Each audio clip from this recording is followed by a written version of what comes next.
আমরা আমাদের দাবি নিয়ে রাস্তায় এসেছি। আমরা মুখ্যমন্ত্রীর কাছে গিয়েছিলাম, ওখানে আমরা প্রচুর বাধা পেয়েছি। প্রচুর বাধার মধ্যেও আমরা দেখা করেছি। আমরা এক মাস ধরে করোনার মধ্যে আছি।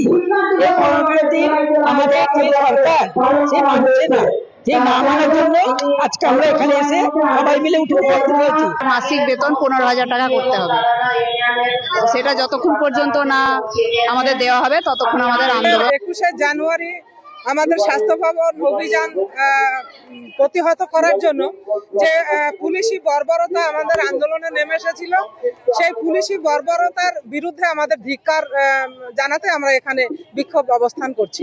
5,250 টাকা এই বাজারে কি কোনো কিছুই হয় না।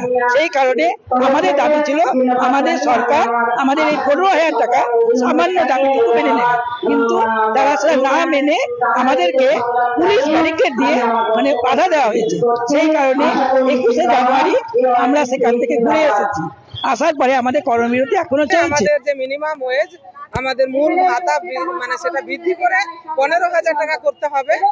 আমাদের ইনসেন্টিভ ভাগে ভাগে দেওয়া বন্ধ করতে হবে। এছাড়া আমাদের যে ইনসেন্টিভ মাসে মাসে না দিয়ে সেটা 4 মাস 5 মাস 6 মাস একদম বকেয়া রাখাটা একটা নিয়মে প্রায় পরিণত হয়ে গেছে। আমাদের দাবি আছে সেটা বকেয়া নয়, আমাদের প্রতি মাসেই প্রদান করা হোক। এবং আমাদের কোনো আশাকর্মী কর্মরত অবস্থায় যদি তার মৃত্যু হয়, তার পরিবারকে আমরা 5 লক্ষ টাকা অনুদান দেওয়ার আমরা দাবি রেখেছি। এবং আমাদের ম্যাটারনিটি লিভ আমাদের 6 মাস দেওয়ার দাবি রেখেছি। এছাড়া আমাদের সরকারি কর্মীর ন্যায় ক্যাজুয়াল লিভ এবং মেডিকেল লিভ দেওয়ার আমরা দাবি রেখেছি।